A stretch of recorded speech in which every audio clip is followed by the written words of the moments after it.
प्यारे बच्चों, गोरबाचोव और सोवियत संघ का विघटन, इसके बारे में मैंने पिछले वीडियो में चर्चा करी है। मैं आपको बताना चाहूंगा कि इसमें बहुत सारे प्रश्न बनेंगे। हर एक लाइन का एक प्रश्न बनेगा, 1 नंबर का प्रश्न 1 पॉइंट का बनेगा। और प्यारे बच्चों, अगर वो 2 नंबर का बनता है तो आपको 2 पॉइंट लिखने हैं, 3 नंबर का बनता है तो कम से कम 3 पॉइंट लिखते हैं। जैसे मैं बोलूंगा, अगर पहला प्रश्न चाहें तो आप लिख सकते हैं कि गोरबाचोव कौन थे, तो आप 1 नंबर के प्रश्न में लिख सकते हैं कि गोरबाचोव सोवियत संघ में कम्युनिस्ट पार्टी के एक लीडर थे।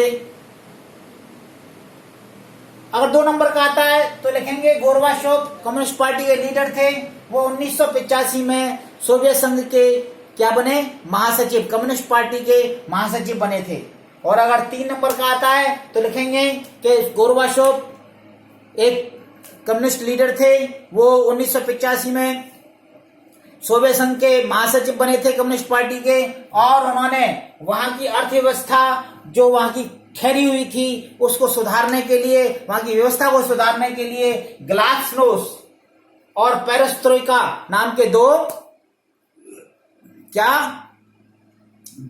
सुधार कार्यक्रम चालू किए थे। इतने में आपका 3 नंबर का हो जाएगा। 1 नंबर का प्रश्न बन जाएगा कि ग्लासनोस्ट से क्या समझते हो। 2 नंबर का बन जाएगा, बल्कि ग्लासनोस्ट का मतलब है, ग्लास का मतलब है खुला, एकदम ट्रांसपेरेंट, अर्थात वहां पर प्रेस की आजादी, बोलने की आजादी।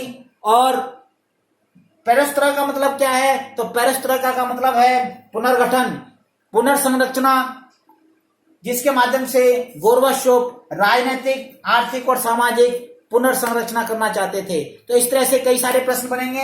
आप पीछे देखिए, इस तरह से ही बहुत सारे प्रश्न बनेंगे। आप इनको चाहें तो नोट कर लें, लिख लें, और बार बार आप देखेंगे मेरी वीडियो तो आपको बार बार जो है ना, ये प्रश्न आपको लिखने में आसानी रहेगी। पूर्वी यूरोप में सोवियत संघ के नियंत्रण का विरोध। तो प्यारे बच्चों, पूर्वी यूरोप के कौन कौन से देश थे, ये एक प्रश्न बन जाएगा। और पूर्वी यूरोप में सोवियत संघ का विरोध क्यों शुरू हो गया था, क्योंकि पेरेस्ट्रोइका और उसके ग्लासनोस्ट का जो कार्यक्रम सोवियत संघ में चला था, उसका असर वहां पहुंचा। उन सोवियत संघ के जो साथी देश थे जो वार्सा पैक्ट में जुड़े हुए थे, वहां पे भी पहुंचा। तो वहां पे भी सोवियत संघ के अलग होने की और सोवियत संघ की जो कठपुतली सरकारें बैठती थी उनसे अलग होने की वहां की जनता ने भी आंदोलन करना शुरू किया। और नतीजा ये हुआ कि वहां से साम्यवाद की जो सरकारें थी सारी की सारी खत्म हो गई। मेरा कहने का मतलब है, हर एक लाइन में एक प्रश्न बनेगा, और बड़ा प्रश्न 6 नंबर का बन जाएगा कि आप कैसे जिम्मेदार मानते हैं मिखाइल गोरबाचोव को। तो कई सारे पॉइंट आप इसमें से लिख सकते हैं कि उन्होंने पेरेस्ट्रोइका, ग्लासनोस्ट की जो नीति अपनाई, उसकी वजह से पूर्वी यूरोप के देशों में उनका नियंत्रण खत्म हो गया। क्योंकि पहले क्या होता था, उन्होंने जब पूर्वी यूरोप में अगर कोई साम्यवादी सरकार के खिलाफ कोई आवाज उठती थी तो सोवियत संघ अपनी सेना भेज दिया करता था। लेकिन अब उन्होंने कोई ऐसी नीति सब छोड़ दी।